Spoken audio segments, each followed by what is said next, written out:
The doors to the castle burst open, letting the light of the outside shine in. A sinister figure smiled, drooling in anticipation and excitement as she greeted the hero. The demon lord Kali welcomes him, who is brave enough to come and challenge her. While she praises his courage, it is but a foolish act that will ultimately end his life. Just then, a heavy metal sword falls to the ground, clanging against the cold ground. She suddenly turns grim, surprised by the unexpected action. A fight was expected, but she's greeted with tired pleas as the hero cries in exhaustion, asking her to take his life right then and there. Soon after, she ends up comforting him on her lap, saying he shouldn't throw his life away after a rough patch. That said, she can't help but consider the humans cruel for sending a teenager to fight against her. His face is ridden with weariness and pain, having been snatched out of a different world to protect a dumb king. For no particular reason, Kali has decided to care for the handsome hero. While he lay on the bed, she sat beside him, contemplating her decision. She's the sworn enemy of the humans, so it's counterintuitive to help the one supposed to kill her.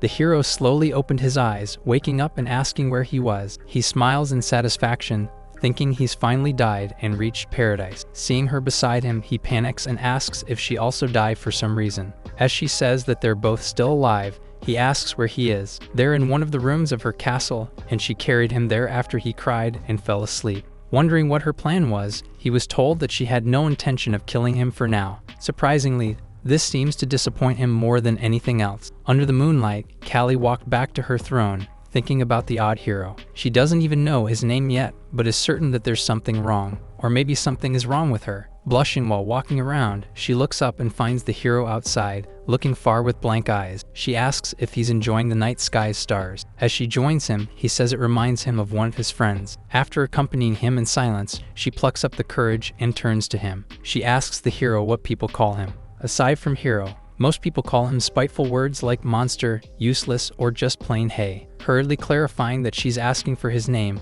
he replies with Ito. Facing the stars, she says she has an offer for Ito. However, hearing her words suddenly made him freeze and tear up. This takes her by surprise, and she asks why he was crying all of a sudden. It turns out, he's only been called by his name twice in this world, and hearing it now makes him happy. Seeing him like this, she can't help but turn away and feel pity. She starts to call him hero, but stops herself and calls his name instead. Kali spread her wings and smiled confidently. At that point, she declared that starting that day, he would live in her castle and become her bodyguard. As such, everyone will call him by his name henceforth. The darkness in his eyes slowly began to regain its light, looking up at the graceful and benevolent demon lord, who promised that he'd be happy there. For the second time, the wounded heart began to heal ever so slightly. Kali walked with Ito, saying he can roam as a new human ally, as demons don't know his face. The statement surprises him, not expecting there to be other human allies aside from him. In addition to himself, there are 3 more in the army who are in the human kingdom as spies. While speaking to him, she notices something and says there's one more thing to settle. His clothes are beaten and tattered, basically falling off his body. She wonders how many times he's changed his clothes, but he says he has never done so in the 2 years since he came to that world. He corrects her, explaining that he arrived half a year earlier, but spent that time chained and being experimented on. After that, the king gave him so many quests that he had no time to change his clothes. Riddled with tasks, he couldn't even take a bath and was constantly on the brink of death. They continued to walk in silence, and all Kali could feel was pity for the poor boy. Tearing up, she decides to give him new clothes and a bath to get rid of the god-awful stench coming out of his body. Having decided that it's time to get Ito new clothes, Kali screams out and calls for Sabit, asking if she's there. In an instant, another demon, dressed as a maid, appears to answer her master's call. With a bright but oddly devious smile, she asks if there's anything she must do. Apologizing for bothering her, the demon lord introduces the two, calling the woman her personal maid and friend. After a polite curtsy, she looks Ito in the eye. Holding his face, she says he looks nice but weak, and correctly guesses that he must be human. Without turning to the lord, she asks if he would even last a minute, confusing the master. Making obscene movements with her hands, Sabit says she's talking about what a 500-year-old woman needs. With her eyes closed, she tells Kali to hurry up, unless she wants to die pure and untouched. Or worse, she might even steal the boy from under him. The master pulls Ito away from the maid, saying she's going to cut her salary down to negative. Stunned and in disbelief, Sabit freezes her fingers. Following the orders of the demon lord, Sabit thinks about the clothes she can get for Ito. However, they don't have clothes that will fit him, but maybe the lord's brother will. The maid ponders the idea, but suddenly bites on her lip. blushing at the thought of something bad. She's scolded instantly, and the hero is turned away and told not to listen to her. They soon reach the storage area, which is basically a dark room they have to rummage around in. The pile of clothes is unending, and they all belong to Callie's brother. His girlfriend, Emmy, likes dressing him up like a doll, which is why there are endless clothes. That said, it's okay to take them without his permission, since all he wears is the black coat gifted by his sister. Sabet cuts through their conversation, saying she found something. Ito is quickly told to try it on, and he follows instructions without being able to do much. However, the two ladies froze in stunned silence, staring at him. Their looks confuse him, seemingly unaware of the countless scars covering his body. As demons consider it rude to ask about such things, the two remain silent despite their curiosity. After a while, he finds himself dressed in brand new clothes, looking much nicer than before. Sabet makes another inappropriate comment, earning herself an additional salary cut. Going on with their work as usual, Sabet approached Callie and asked if she knew where Ito got all his scars. Continuing to work, she says it's hard to say where he got some of his scars. That said, it's obvious that he's fought against countless monsters in his time there. Not even a demon can survive that many wounds, and even then, their mind would be a wreck. She knows it must not be easy, especially since he's fought against her little brother before. Surprised, Sabet asks her to confirm what she just said, feeling like she misheard. It's as the demon lord said, certain that only her brother could leave some of the scars on Ito's body. The fact that the hero survived against him is even more surprising, more so as he's just a human. The maid's pupils shake, remembering that her brother is returning to the castle that day. As if on cue, the hero freezes along the halls, having run into Noah, who's equally confused and perplexed about his presence. Exchanging looks, the demon orders him to immediately call his sword, reminding the hero of the promise he's supposed to keep if they meet again. Returning his smile, Ito says he remembers well and calls on his sword, Sagi, which bolted to his hand in a flash. Eager to start, his face is beaten, but his eyes and smirk show an undeniable trace of life. The two warriors reach a nice spot outside and decide to settle their deal there. The two count down, and Ito's outstretched hand calls on Sagi, who was shaking in anticipation. Answering its master's call, the sword quickly turned and launched itself at them. Noah jumped up, riding the blade with impressive balance. As he struggles to stay upright, he warns the hero, telling him to watch out. On the other hand, Ito simply watched in surprise as he and the weapon zoomed in his direction. It clanged to the ground, leaving the two young men panting and lying down after a near-death encounter. After a while, Noah couldn't help but let his laugh out. Cackling, he says the hero didn't even try to dodge the speeding blade. As he's unable to stop laughing, Ito thought about it for a while and similarly burst into a fit of giggling. The two boys cheered this moment, and later on, the demon reached out to the human's shoulder. Smiling purely, he says he's really glad that he's alive. These words made him emotional, and once he noticed himself,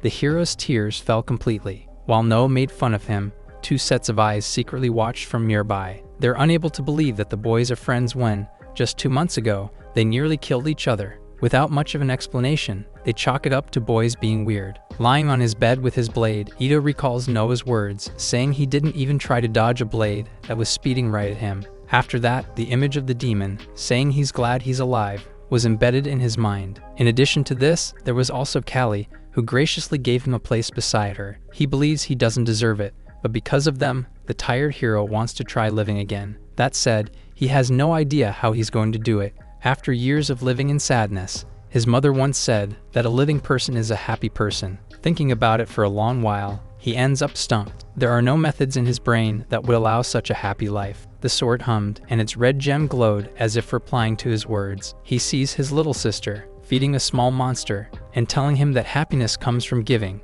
not receiving. Her smile, which was completed with a missing tooth, showed how happy she was to feed the creature. Realizing that Sagi is right, he got up and walked to the window. There, he climbed up the railing and, whether intentional or not, fell to the ground from a floor up. Another demon maid, who was hanging the laundry to dry, screamed in surprise and asked if he was okay. Meanwhile, Sabet looked at the scene unfolding in shock. Unmoving, she watched as Ito spoke to the maid, sparks seeming to fly in the air. Seeing the demon blush and smile, she sets out to warn the demon lord who might lose her boy. The situation becomes even more dire as she sees the maid touch the human's shoulder. With a blank face, Callie calls to Sabet, wondering if all she did was really necessary. With a determined gaze, the maid says it absolutely was. Considering how Ito was all tied up to a chair, she scolds her friend. She shakes the demon lord around, saying her boy was almost taken by another girl. Looking at her begrudgingly, she calls the ruler naive despite her position. She's threatened by another salary cut, but something that doesn't exist can no longer be cut.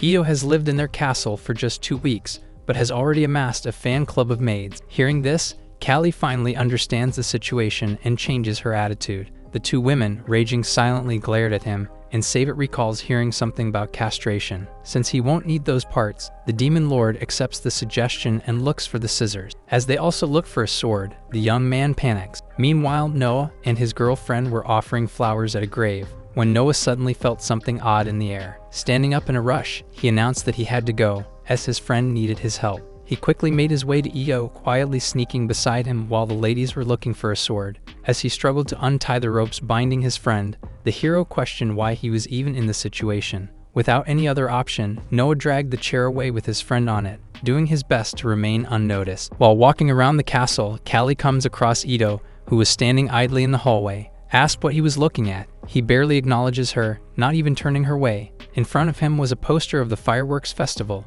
which he didn't know demons celebrated. It's a holiday involving all races on the continent, to remember the ones who are no longer with them in the world. Noticing his expression, she subtly turns to look at the longing written all over her face. After hesitating for a moment, she asks if he would like to go to the festival together. He starts to refuse, saying he's her bodyguard and should be by her side in the castle. Since it's a pretty logical way of putting things, the demon lord can't argue much. Looking down, she sees his fist holding a piece of paper, which is likely a personal recipe for fireworks. Since he really wants to go, but is unwilling to leave her side, then she should just attend with him. Seeing his subtle smile, she blushes, realizing that it will look like she's asking him out on a date. Diving into it while turning beet red, she asks if he wants to go with her. He also turns red as she goes on about wanting to attend the festival as well, and would like to be with him. The young man is surprised, more so when she says that they first have to give his recipe to the fireworks master. Meanwhile, the 3 other demons are watching in secret,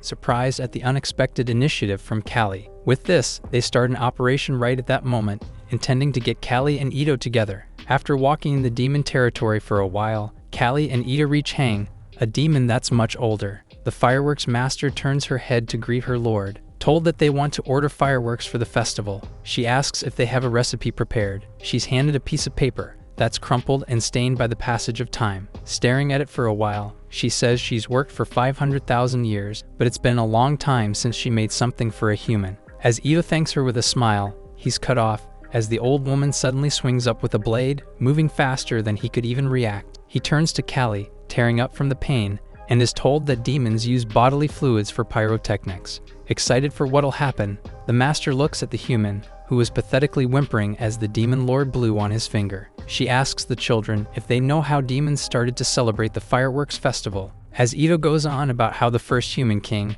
instructed his subjects 500,000 years ago, Hang cut him off. Apparently, that story was made by humans for dumb humans, as they always try to appropriate demon accomplishments. From then on, she set out to tell him the true story about the origin of the fireworks festival. The story began a long time ago, when the continent was still a peaceful place. Back then, Hang lay on top of fresh grass, enjoying the silence and looking up at the stars. She reached out to them longingly, hoping that they could come just a tiny bit closer. Just then, a bright flash of light shot across the sky and exploded after reaching its peak, scattering a brilliant array of flares in the night. As she wished, it was so much closer than the stars. Intrigued, she got right up, running deep into the forest and following the direction it came from. Driven by the need to see it even closer, she ran and ran, desiring to somehow touch the light. Finally, she stopped, panting and sweating, but finally reaching her goal. There, she saw a human, cursing in frustration as the firework wasn't bright enough for his standards. From that very moment, it was like love at first sight,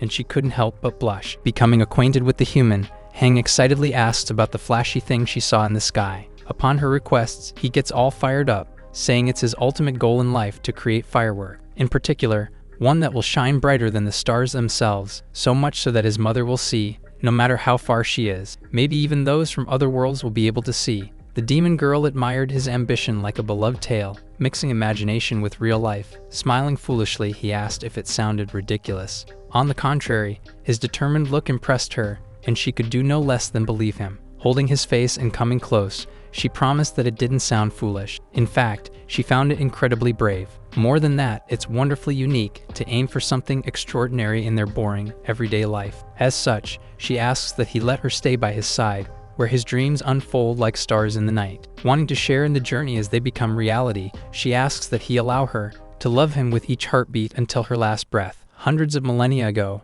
a young demon asked her mother why stars shine every night, and if they grow tired. The mother described the stars as special friends who never got tired of making people happy. Because of this, they'd put on their brightest and shiniest outfit every night, just for those watching. Caressing her daughter, she says they twinkle and shine to make them feel safe and happy. The child persists, asking why they don't take a break. They're always up there, like guardians of the night sky, who want to be there no matter when it is. It's their way of saying that even when things get dark, there's always a little bit of light to guide them. Recalling her mother, Hang believes she's found the brightest star, which was the brilliant man Izumi in front of her. Considering him her own star, she says his eyes are full of hope. Watching him work hard for his ideals, she found that he was also strong, and being with him, she realized that she wants to help him with all that she can. Unfortunately, she can't help him with a lot, simply caring for him throughout their days. As his wife, she just does her best to support him with all her strength. After all, he is her dear star.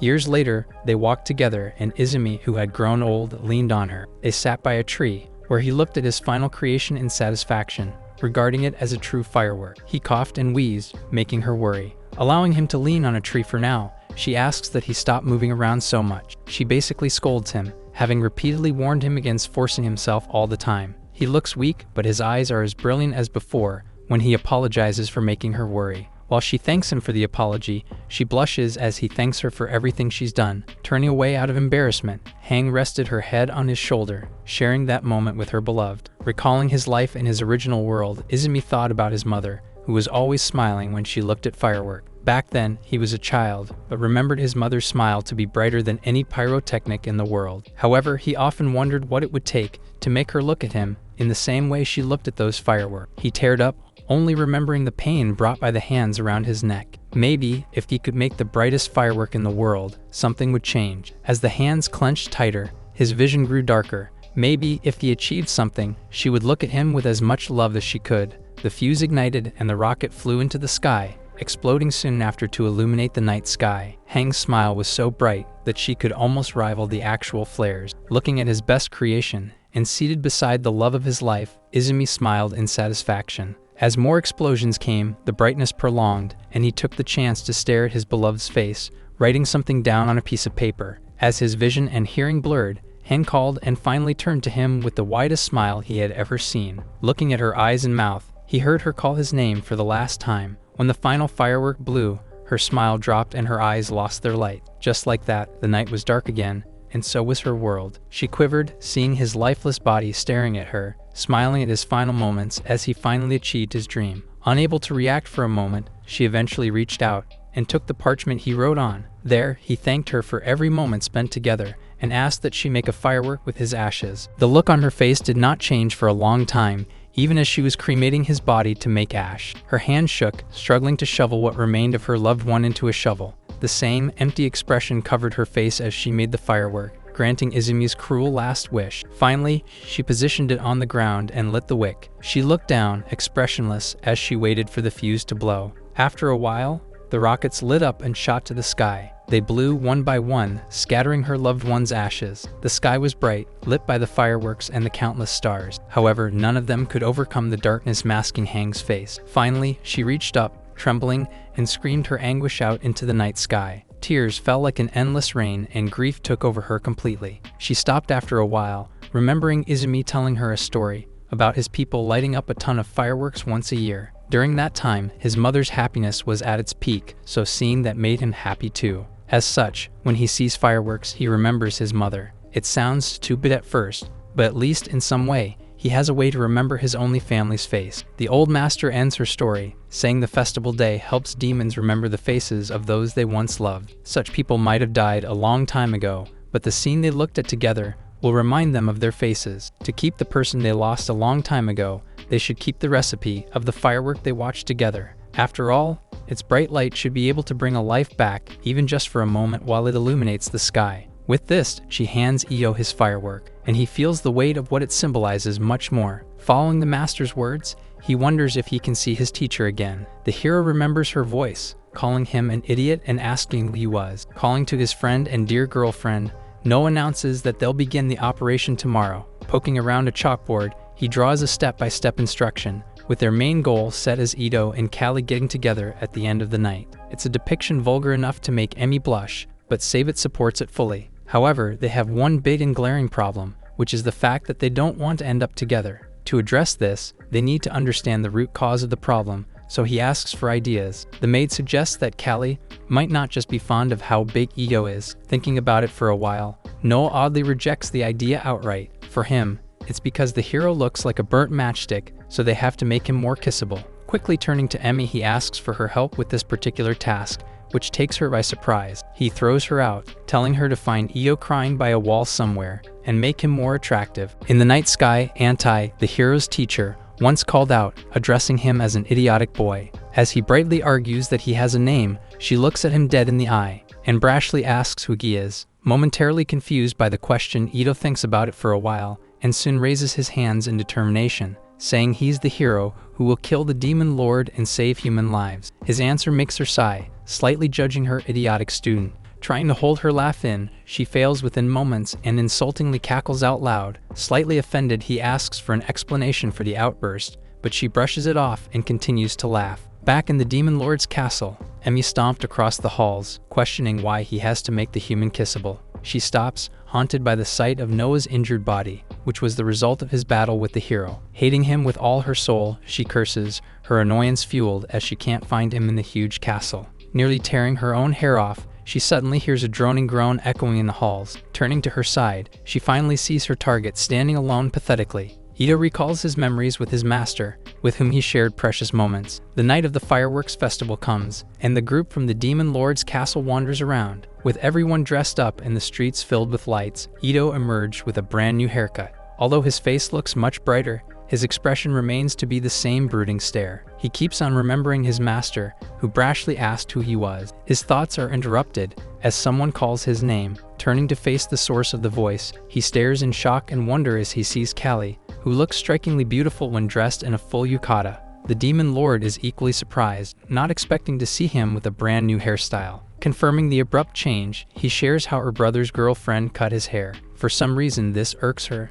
so much so that she curses Emmy. Taken aback by the hostility, Ito starts to ask why, but Callie cuts the conversation, saying she doesn't want to talk about her, and drags him away. Allowing himself to be pulled, they pass by Emmy, who watches silently from the side. As Callie dragged Ito by the collar, Emmy watched from the stalls, not uttering a single word despite seeing them. While cutting the hero's hair, she was just as silent, thinking only of the time Noah came back after their fight, hanging on to life by a thread. She put the scissors near his neck, tempted to end things right then and there. While he was wondering if he should say something, she was contemplating killing him. Deciding to talk, Ito shares how his big sister used to cut his hair like she is now. He was about to say something about his home world, but quickly patched it up with a veiled lie. His eyes trembled, nearly exposing his identity as the hero. However, despite all this, silence came to them once more. Finally, she spoke, asking if no one ever cut his hair, ever since he became an adventurer. It isn't exactly that, as his former master,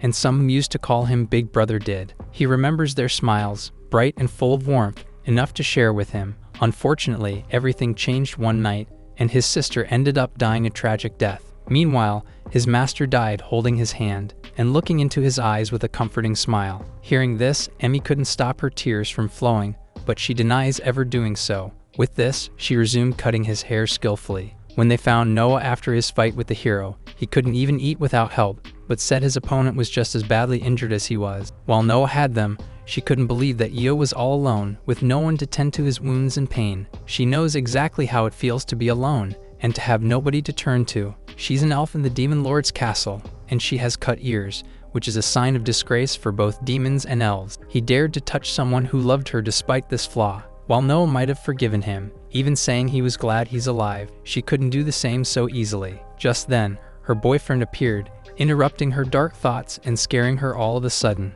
This earns him a hard punch to the head, but manages to stop her ill will. Holding hands as they walked through the festival, Emmy and Noah shared a wonderful time together. She turned to face her boyfriend and stared at his tattered ear. He suddenly called to her, taking the girl by surprise. Even more bewildering is that he praises her for making Ito kissable, to the point that even he was tempted. With a charming smile, he thanks her sincerely. He's well aware of how much she hates humans, but she still did it for him, which he really appreciates. The timid girl blushes, not expecting such heartfelt praise. She remembers the time she was captured by humans, who once wondered what elf ears taste like. Kidnapped and with a poor family, she had no chance, so they decided to have a taste instead. As they were about to cut, a boy's voice rang out, telling them not to touch a single hair on her. They smirk, having forgotten about him. Chained up, he was caught with the other demons near the territory borders. They looked at Noah, who glared at them with seething rage, and promised not to hurt her. However, they still wanted something to eat, so they decided to cut off his ears instead. Similar to elves, it's a source of shame for demons to have cut ears. Putting her face in front of his, they asked if he's willing to accept that shame. For an unknown and orphaned elf, his family is ready to buy him back, so they urge him to think about how disappointed they would be. The young demon cuts them off, taught by his father that a demon's role in the world is to help weak creatures, even if it takes his honor, even if it hurts, and even if he has to refuse himself, he will clench his teeth and take the pain silently. Tears overflowed from Emmy's eyes, unable to believe the kindness being shown to her. Now she blushed at the memory and happily clung to the same boy, now all grown up. Callie brings Ito to a spot above the festival booths, saying it'll have the best view of the firework. As the show will start soon, they crouch down to wait for a while. While waiting, they look up the stars and see a few of them fly across the night sky. Looking at the hero's calm face, the demon lord remembers the time they first met. His cries for help still ring clearly in her ears, asking her to take his life. Consumed by curiosity, she asks why he wanted his life to end back then. After thinking about it for a moment, he answers, back then, he felt like he was at the bottom of a clogged toilet.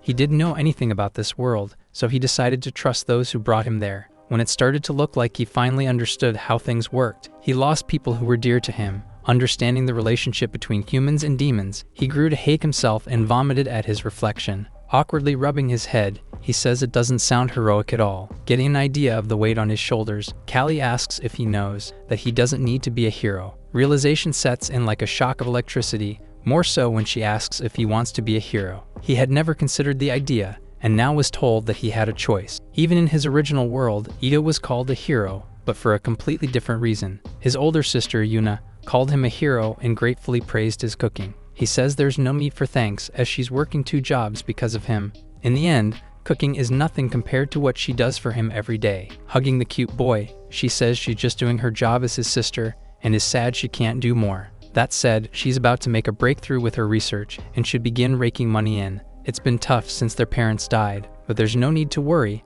as she promises to take care of everything they'll need. Just then, a green light shimmered across their room. To her shock, her brother's body was dissipating, as if being consumed by the green light that appeared out of nowhere. Neither of them knew what was happening, and before either could react, Io was gone forever. While she was left alone, he appeared in the middle of the human kingdom's castle. The king smiled, greeting the dear hero and saying he's been given the honor of saving his kingdom. While the boy cried, he told him to rejoice, as his life would finally be given meaning and purpose. Ito froze, not understanding what just happened to him, and not knowing where he was. Ito wailed in suffering, wounded, beaten, and mentally broken after all the things they'd put him through. Above him was a mad doctor, who conducted endless experiments with the help of magic healers. As screaming filled the room, the king smiled on his throne. Anti asked for an explanation, wanting to know the point of all he's doing. Also, why does he think that, after all he put the hero through, will he still choose to save their kingdom? The ruler has thought it all out, and planned the idea that he was kidnapped by demons instead.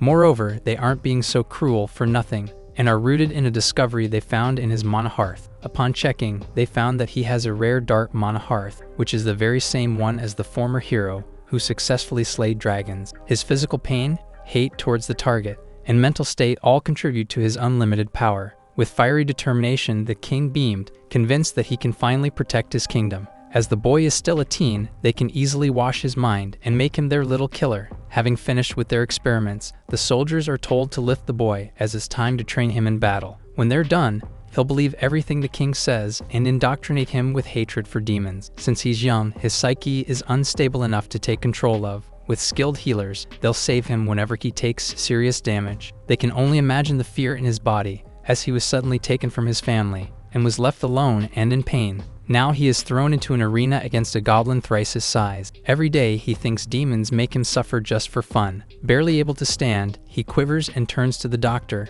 asking what he's supposed to do. Promising to keep him alive despite injuries, he's told that he'll be set free once he kills it. He won't die, but they will break him again and again, until he becomes the ideal soldier, or as some would call it, the hero. In the enclosed arena, a small body is sent flying. Ito crashes into the gate, and his body can barely take all the pain and beating. It hurts, but the goblin keeps on kicking him around. While breaking his bones and getting new wounds, the healers work simultaneously, saving him from the brink of death. They struggle to keep up, endlessly spouting incantations to keep him alive. His vision dims and pain takes over, but he's forced to keep living despite it all. He begs them to stop again and again. He wishes for reprieve. Soon enough, his mind is broken and his face is blank, as all that's left there is the pain of every moment. He remembers his sister, telling him not to worry. Opening his eyes as he remembered her, his thoughts are cut as he's sent flying once more. Yoon is probably worrying about him right now, and this thought alone reminds him that he should do his best to return home.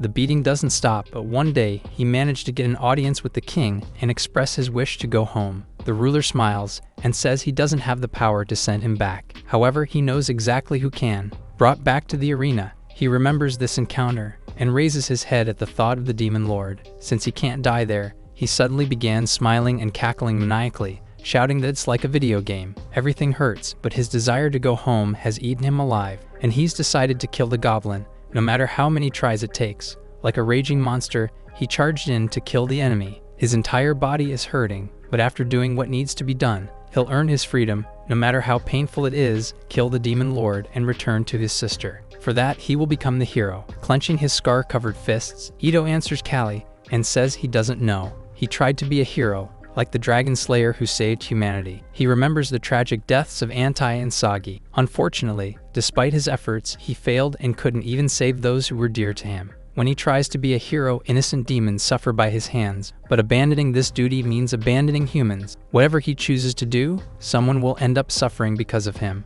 Callie agrees with that statement, accepting it as a fact of life, but he cannot make everyone happy. That said, in her opinion, when he gets old after a few decades, what's important is to live life in a way that leaves him with no regrets. At that moment, the fireworks finally went off, illuminating the night sky with countless flares. No matter which path he chooses, someone will suffer, but it's his short life, and he isn't in charge of everyone else. A green firework shot up in the sky, reminiscent of his master, filling his eyes with wonder. Walking around the kingdom, Anti accompanied the king and expressed how she felt wrong. Ito was just a kid, and she could personally make him strong without all the torture. However, the ruler argues that they need to defeat the demon lord now, as humans multiply too fast. There are approximately 11 million humans, procreating the fastest out of all races. Soon, they will not fit on their land, but the demons have a lot of space, despite having a far smaller population. He simply wants to take some of the land they aren't using. Given their painful history, the demons even close trading routes, dooming their economy. Lastly, they need resources and must end the war as soon as possible.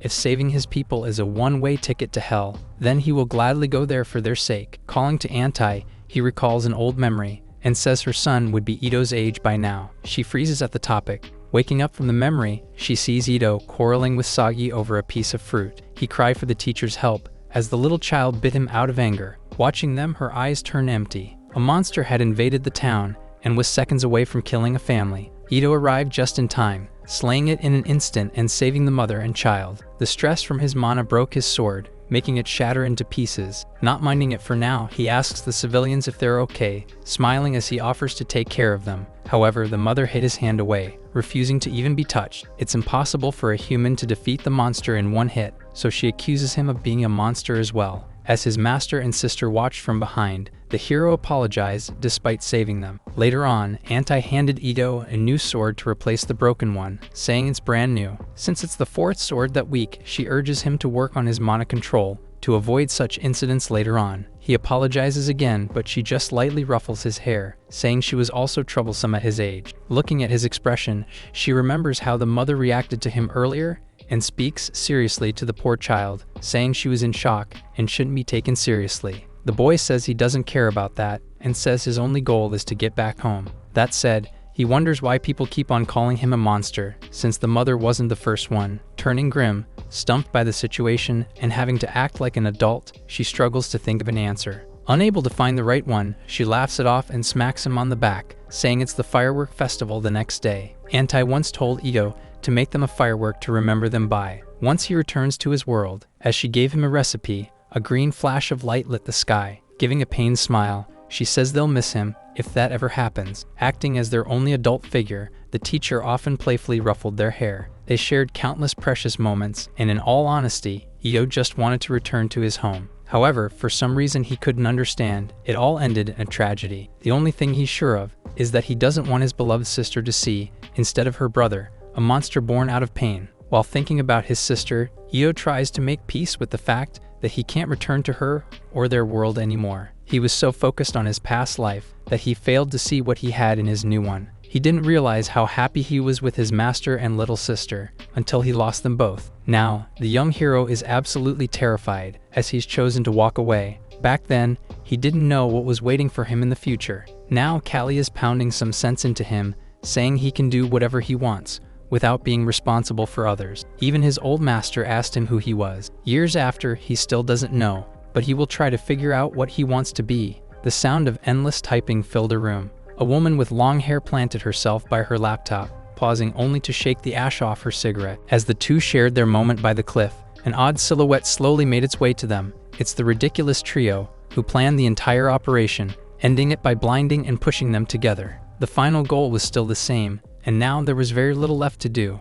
As they counted down, a firm hand suddenly held Noah's shoulder, and he shuddered in fear as he heard a voice, telling them to let the adults talk. Stammering, the young demon froze, recognizing his uncle's voice. He knew they would forgive humans despite everything, but forgiving the hero himself was beyond expectations. When they accepted 3 humans into their army, he said nothing, but this crosses the line. The two felt intense, killing intent wrapping around them, mainly directed at the hero. A demon's role in the world is simple. Ordered by the great goddess, they are to protect those who need to be protected. Despite seeing humans wipe dragons up 2,000 years ago, most of them deserve mercy. That is, except for him. Ito feels his head get separated from his body in an instant, unable to even react. Fortunately, Callie's hand protects him, stopping this from happening. As she covered his neck, realization hit, and he began to sweat, panting hard as his heart went into overdrive. Callie is holding the blade still, stopping it inches away from his neck as her uncle struggles to drive it through. Smiling, the demon raised his head, looking exactly like his niece and nephew.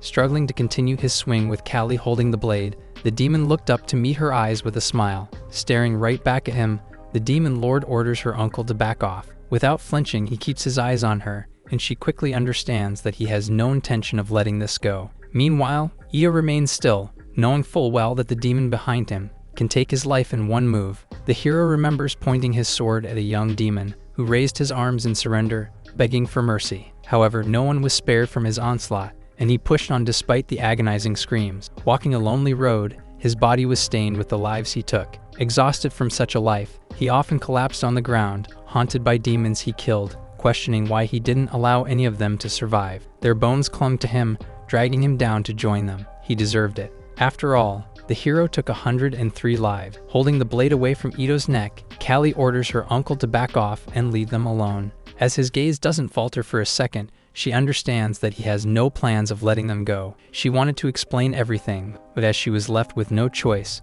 the demon lord began casting a spell. Just then, Ito called, saying her uncle is right. Smiling in assurance, he says he's grateful for their kindness, but doesn't deserve to be shown such mercy. After all, too many smiles, including ones he cherished, have faded away because of him. Dragging the weight of his actions and responsibilities, he concludes that he just makes everyone suffer. To be honest, he considers his life absolutely pointless. As he says this, he remembers the moment she deemed him her bodyguard. Waking up from his depressed trance, he questions what he's doing, and is reminded of how he's supposed to take charge of his life. Just then, another set of hands tries to push the blade away. While Ito remembers his dead master, the demon knocks No out with a single punch. Pulling his fist back, he clenches hard, smiling as he aims for Callie this time. The hero remembers his master, calling him her boy, and Callie calling him her bodyguard. He isn't just the hero anymore. In fact, he was never just the hero. He's a big brother, a troublesome student, a friend to Noah, and a helper of the maids. As the demon lord raises her arms to guard,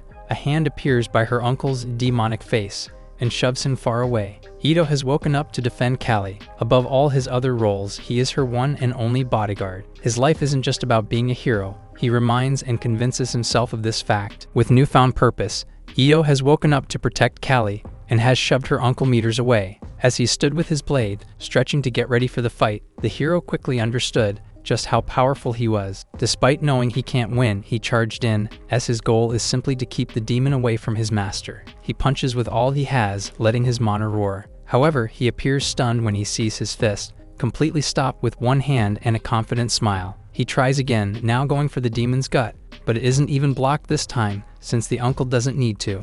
Ito's mouth is left wide open. It's as if he's striking a huge thick wall that's impossible to get through. It's his turn to be hit, and his single punch to the stomach takes his breath away, sending him over the cliff. He crashes to the ground, barely missing the festival goers by the hair. Trying to speak, he fails and realizes that his lungs had been crushed by a single blow. He tries to call for Sagi, but can't even talk. Meanwhile, the demon calls for his sword and slowly approaches. The terrifyingly strong demon smiled at him, knowing he was no match. A young demon watched as two others trained the light. The master proudly looked at his student. Meanwhile, the young demon stayed in the shadows, obviously of lower social status. His beaten hands held a wooden sword, and to his surprise, was suddenly replaced with flowers. Looking up, his dark face was illuminated by a brilliant but soft light. A young girl belonging to the dragonkin smiled at him tenderly. Uncle walked forward, calling for sword and catching it. Ito tries to do the same, but can't even speak. The demon notices and tells him not to force himself too much, as he slightly destroyed his lungs and stomach. He isn't sure about monsters like him, but for most creatures, it's a deadly injury. Saying he'll be kind today, he fishes something out of his vest and takes out a health potion. The uncle offers to give it to him, but in exchange has to help him kill Callie. While he used to polish his red blade clean, the uncle thought of one face and one face alone. It's the dragonkin he met as a child, who continued to smile at him with so much warmth. Unable to help but feel forlorn at her memory, he sighs while polishing his blade. At that moment, he saw a young Callie looking up and giving him a similar smile, but one that was bright and alive. Saying he'll be kind that day, the demon fished a vial out of his vest. It's a health potion, which he offers to Ito. However, in exchange, he has to help him take Callie's life. Still trying to get up, the hero fails and plops down on the ground. Amused by his pathetic state, the demon turned around, saying he'll just do it himself. That said, he leaves with a final warning that he's going to kill Noah, Emmy, and save it as well. Upon finishing his sentence, he feels something on his ankle. Ito bit down on his leg, unable to do much more than that, despite his desperation. A photo of a red-haired woman was surrounded with white flowers. Ito was just a child when his mother died. While he was too young to understand, his sister bawled her eyes out. He wanted to say something to comfort her, so he opened his lips. However, nothing came out, so he sealed them tight, clenching his fist and gritting his teeth as he cried with her. The words were stuck in his throat, and he couldn't help her in the end. At that point, he found himself useless. Then again when Sagi died, and again for Anti. Looking at his horrid reflection, he nearly vomited all the time, seeing nothing but a useless man in front of him. Such thoughts filled his mind, following his every step. Now he didn't want to be useless again, and out of desperation, bit Uncle's leg, trying to stop him from killing his loved ones. Just then, his eyes opened wide. For some reason, he found himself lying on a bed, all bandaged up with Sagi in his arms. Ito woke up on a bed, bound with bandages and seeming to have skirted death in his previous battle. As he got up, a voice called him Sleeping Beauty, glad that he's finally awake. Uncle casually watched him from the corner of the room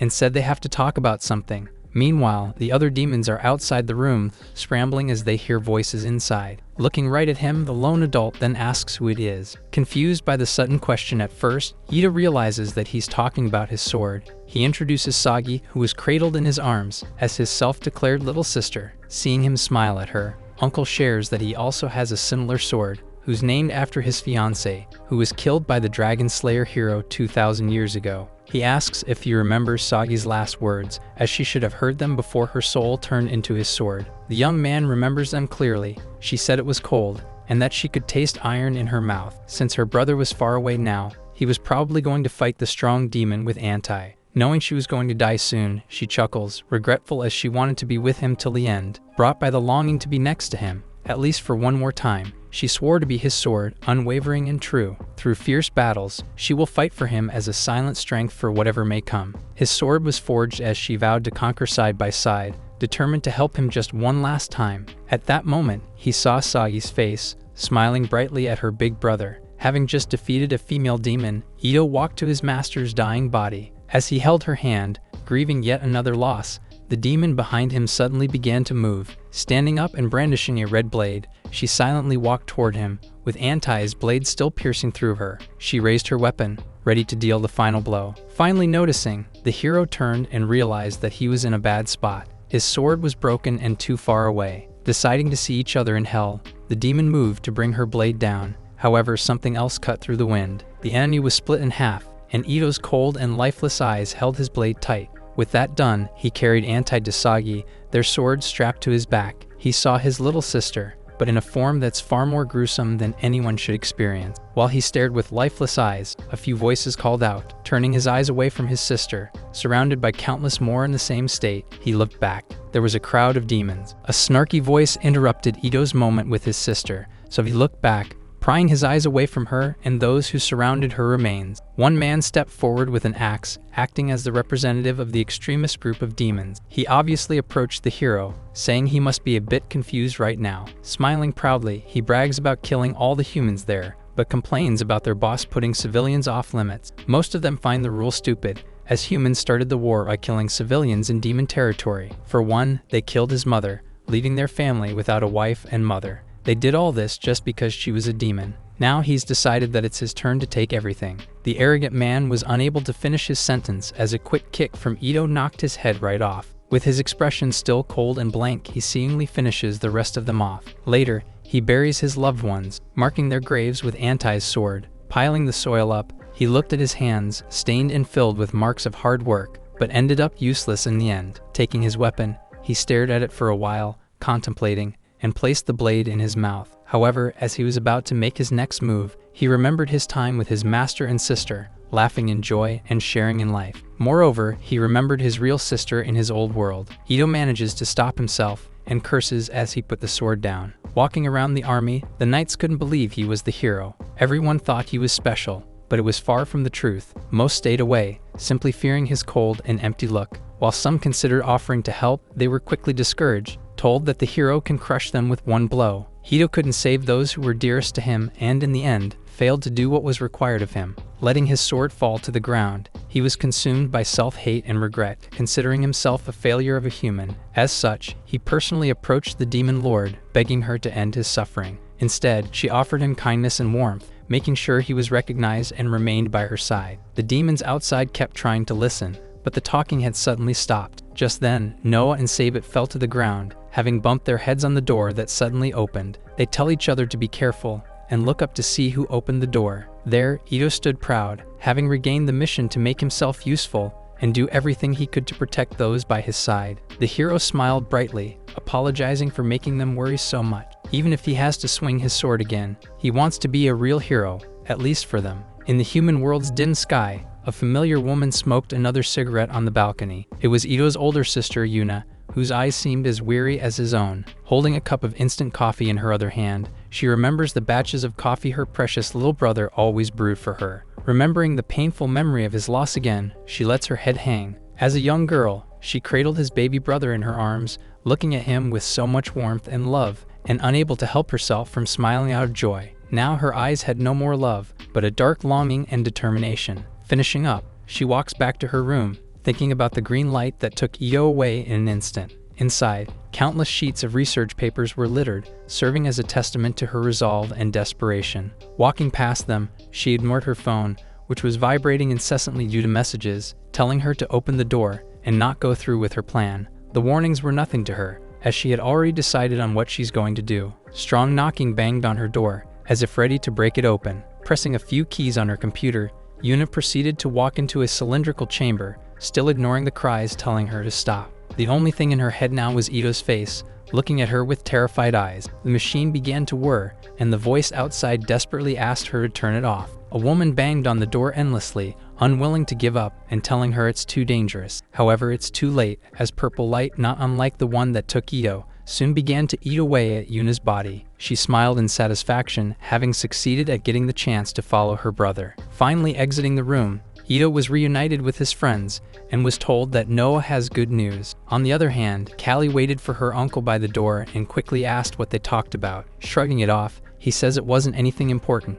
and just a quick conversation between men. Already aware of how he is as a demon, she tells him to stop avoiding it and just explain things. He says he has a bunch of stuff to do and won't be able to fight for her at the annual ceremony. As an alternative, he convinced the hero to take his place and fight for her name instead. Hearing this makes her lash out, saying only the closest to the demon lord can fight such battles. That said, her uncle stopped being that person for her when Ito became her bodyguard. The demon leaves to take care of business and says he'll be back in time for Noah's wedding. His words stun her, and she's unable to react at first, trying to comprehend the huge news he just dropped. Mugs of alcohol knocked together, and they raise their drinks in celebration of Ito surviving their terrifying uncle. The maids swoon and fall even deeper in love, blushing as they look at him. Trying to mitigate the reaction, Sabet hands him a robe and asks the hero to put it on. None of them were told that the old demon simply wanted to test the new bodyguard's resolve. While everyone was celebrating, Callie had a stern expression of disapproval on her face. She was staring at her brother and his girlfriend, who were lovingly sharing laughter. Back when they were imprisoned, Noah stood between Emmy and their enemies, slaughtering anyone who threatened them. Pushing through with her injuries and walking around the flaming village, Callie entered a house and was shocked by the sight she was greeted with. Her younger brother's body was gravely injured, but his hand was clinging to his severed ear. The demon lord's eyes quivered in absolute shock, and she looked to the side. There, she saw Emmy hunched over, trembling in pain and fear with her ears cut off. Callie still hasn't moved, struggling to comprehend the implications of what she was seeing before her. That day, an entire town on the border was burned down, leaving nothing alive. In the dining hall, Noah complains about almost wetting himself, not knowing his uncle was just testing Ito. While they happily chattered away, Callie looked at them with a cold and calculating gaze. She hated how her beloved brother was right there, smiling lovingly at his girlfriend. Just then, Noah clapped, calling for everyone's attention. There, he says he has something important to say and announces that he and Emmy are going to get married after the annual battle ceremony. Blushing and putting his arm over his fiancée,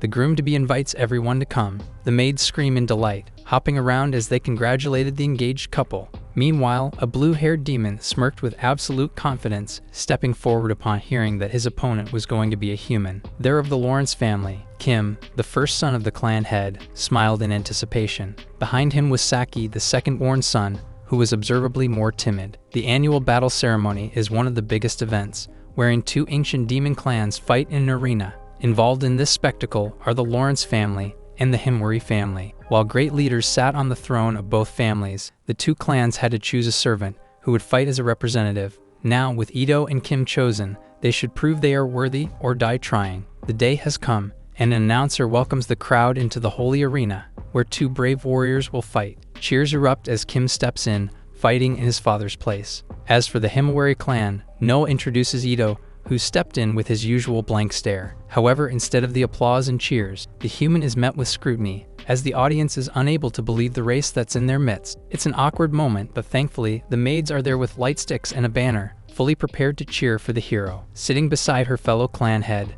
Callie confirms that his son will fight this year. The demon confirms it, sharing that he was equally surprised, as the boy personally asked to fight for him. The demon lord replies with a silent but calculating gaze. The fight will end only when someone dies or gives up. As they count down to the beginning of the fight, Kim called to the human and gave an insulting gesture, saying he's dead meat. When the countdown finished, neither fighter moved immediately. After a while, Kim made the first move, crouching down and holding his sword tight. Intending to finish the human in one blow, he swung, simply attempting to unsheath his blade. To his surprise, his movement stopped midway, held still by another hand. Ito appeared beside him in the blink of an eye, spinning back to counterattack with his free arm. Kim's eyes followed his movement, but he could not even react, and simply found himself falling to the ground, struck by the human's elbow. As his face got closer to the hard floor, the image of his brother flashed in his mind. Reminded of his purpose, he put his hands on the floor and used the momentum to push himself back up. Putting his pride as a talented demon on the line, he delivers a reverse heel kick. Before he could recuperate, the demon quickly jumped back, putting some distance between them. He smiles, impressed by his opponent's capability,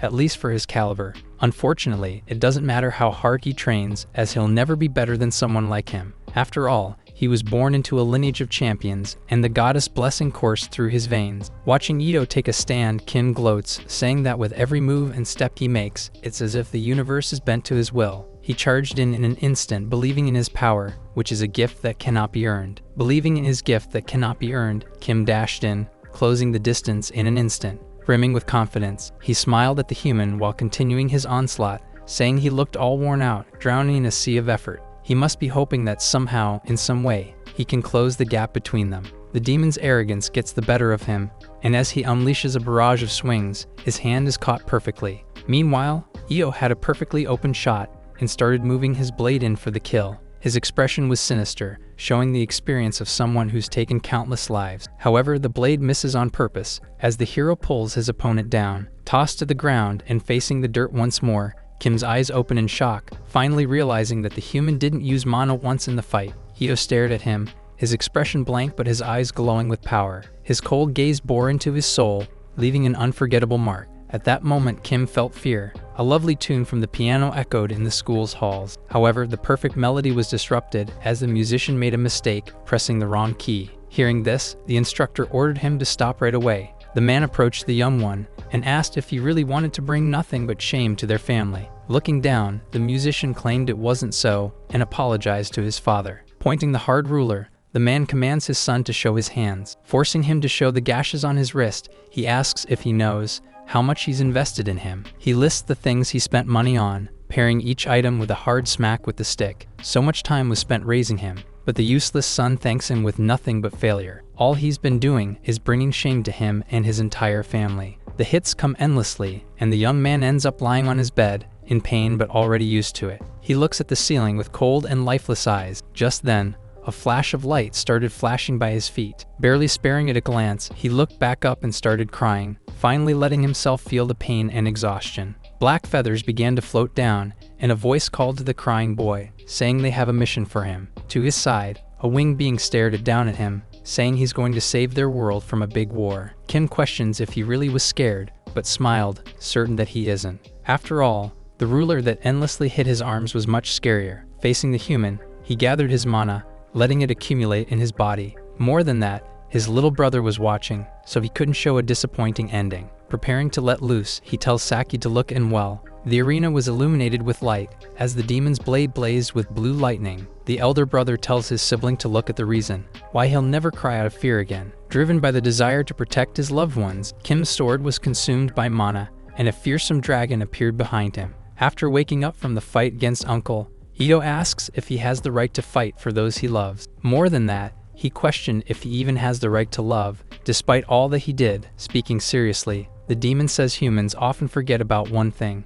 One's past mistakes are not there to define them, but guide their path moving forward. As the dragon made of pure mana bared its fangs, Ito gripped his blade and the dark mana started seeping out when it charged in. Facing it head-on, he allowed himself to be consumed. Humans have one thing they're better at than other races, and that's their ability to change. The broadcast audience watched in awe, never having seen such a brilliant and powerful attack. They're surprised to see a human fighting for the Himawari clan, as the entire race is at war with demons. The man calls to Yuna, telling her to look at him, as he might be the one she's seeking. Surprisingly, Io's sister was in the dwarf kingdom, saying her brother wouldn't hurt an ant. Walking forward, she goes on about how cute, caring, and amusingly weak he is. Finally, she sees the screen broadcasting the annual battle ceremony. Noah screamed proudly, boasting that his friend had cut through the lightning. Seeing him with her own eyes, Yuna stared in absolute shock, looking as though she's seen a ghost. 10 years ago, a blue-haired demon fell to the ground during sword practice. Smiling despite the pain, he commends his opponent, saying he has great potential in him.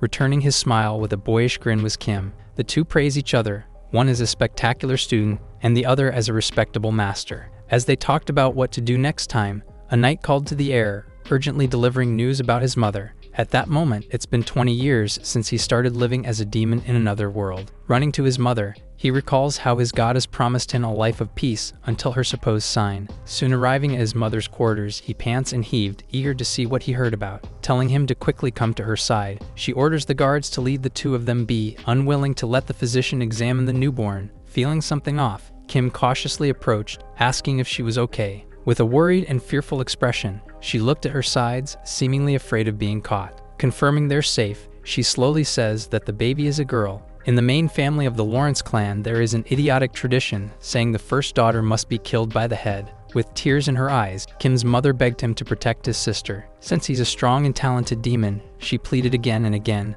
but he knew that he wasn't stronger than his father. Stone-faced, he accepted her request, deciding that he needed to get stronger. Looking at the small girl sleeping in her mother's arms, he decided to be better and the ideal warrior, all to protect his sister. After his sister's birth, Kim's mother became very weak, so he had to get stronger. Raising her while hiding her gender was not easy, but not impossible either. However, as her body grew, the daunting task gradually became more difficult. In a few years, it would be impossible to hide things from anyone. He looked at Saki's wide smile. Wanting only to keep her safe, he wraps her body in a thick robe, realizing that he had to do something fast. As such, he sought an audience with the head, and asked for a reward should he win the annual battle. For several hundred years, the Himawari clan has won every single battle ceremony. Since defeating them will be a historic moment, he's asking for the historic reward of abolishing a tradition. He trembles but manages to keep his courage. Should he lose, he promises to gut himself right in the arena, a statement Saki hears from behind the walls. Ito is enveloped by the lightning made of pure mana,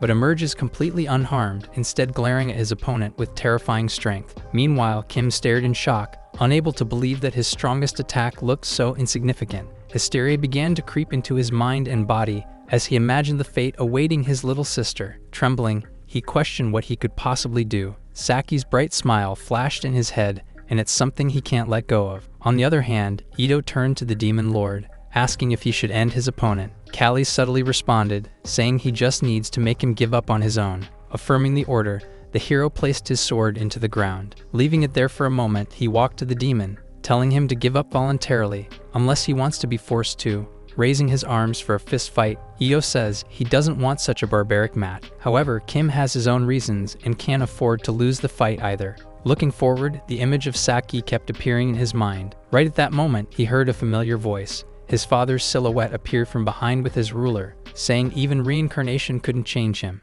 The thought that he somehow got better in his new life was all a lie, he told himself. After all, the loser stays a loser. After all that effort, Kim was still a loser, silently taking a beating from Ito's bare hands. Nearly knocked unconscious, he's driven to the ground by the head. Pulling him up and readying another hit, the human saw the demon's face. It was pathetically blank, and he couldn't help but stop upon seeing the familiar sight. Kim's face now was reminiscent of his own just some time ago. While he hesitated, the voice of a terrible father spoke to the demon, calling him a loser again and again. He believes his words, having experienced it his whole life. Playing with puppets one time, Kim told Saki a story about a monster attacking but was defeated by her brother. Remembering her bright smile at time, Kim's hand twitched with a last sign of life. Just then, power and mana sputtered out of his wounds, indicating an impending explosion. Kim knows his next act is unforgivable. A concentration of mana spewed out of his hand. The demon, on the verge of being beaten, had a final burst of energy. Right now, there is only one way,